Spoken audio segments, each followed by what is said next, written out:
پرانی بات ہے، ابھی موبائل فون کا رواج نہیں آیا تھا۔ یونیورسٹی کے ہاسٹل میں اس زمانے کی PTCL کے 2 فون تھے۔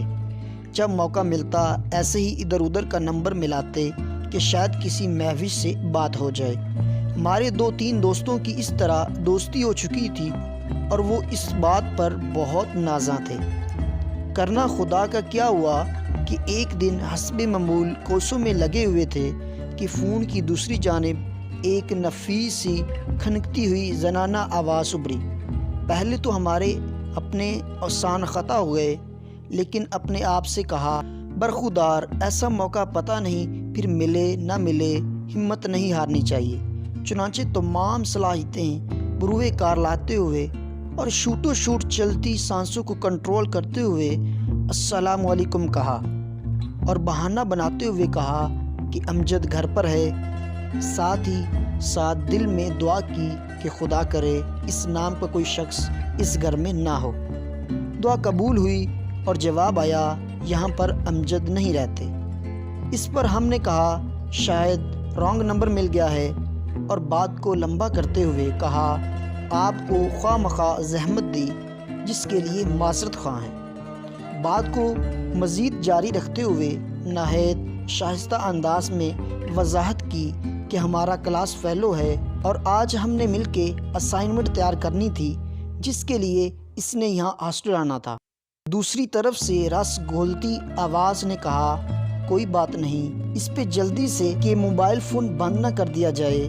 ہم نے ہمت کر کے کہا کہ معلوم ہوتا ہے آپ بھی ہماری طرح اسٹوڈنٹ ہیں۔ اس پہ ہماری خوشی کی انتہا نہ رہی جب فون بند کرنے کی بجائے جواب آیا ہاں میں کالج میں پڑھتی ہوں۔ اب باقاعدہ گفتگو شروع ہو گئی، ایک دوسرے کے سبجیکٹ پوچھے گئے، پڑھائی کے معاملے میں پیش آنے والی مشکلات وغیرہ کا ذکر ہوا۔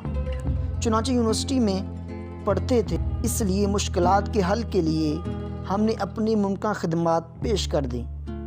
اس طرح یہ رانگ نمبر واقفیت میں بدل گیا اور پھر وقتاً فوقتاً فون آنے جانے لگ گئے۔ فون پہ بات چیت کا یہ سلسلہ ہمارے دل میں گھر کرتا گیا اور آہستہ آہستہ انسیت میں تبدیل ہوتا گیا۔ ملاقات کی تڑپ جاگ اٹھی۔ اس پر اپنے ایک جہاں دیدہ کلاس فیلو سے مشورہ کیا تو پہلے تو اس نے مذاق اڑایا کہ چونٹی کے بھی پر نکل آئے ہیں۔ بعد میں مشورہ دیا کہ اب بلا جھجک ملاقات کی بات کر دی جائے اور اظہار محبت کیا جائے۔ گزارش کی دیہاتی بندے ہیں، گھبراہٹ ہوتی ہے، کہا خط لکھ کے کہہ دو۔ چنانچہ ہم نے ڈرتے ڈرتے ایک خط لکھا۔ مجھے نہیں معلوم کہ فون پہ ہونے والی باتوں کا سلسلہ کب ایک قسط میں تبدیل ہوا اور دل میں آپ سے ملنے کی تمنا جاگ اٹھی۔ کیا آپ اس صورتحال میں میری مدد کر سکیں گی؟ خاطر خواہ اور مثبت جواب آیا اور کہا گیا کہ پہلے ہم ان کی گلی کا چکر لگائیں، وہ ہمیں دیکھنا چاہ رہی تھی۔ اس پر ہم کھل اٹھے، مگر مسئلہ یہ ہوا کہ غربت کے مارے ہمارے پاس نہ تو ڈھنگ کے اور نہ ہی فیشن ورک کے کپڑے تھے اور نہ کوئی سواری، اور ہم پہلا امپریشن خراب نہیں کرنا چاہتے تھے کیونکہ ہم نے کہہ رکھا تھا کہ ہم ایک وجیہہ نوجوان ہیں۔ دوست سے منت کر کے ایک اچھی رنگین دھاڑیوں والی امپورٹڈ قمیض اور فیشنی جینز کی پینٹ لی۔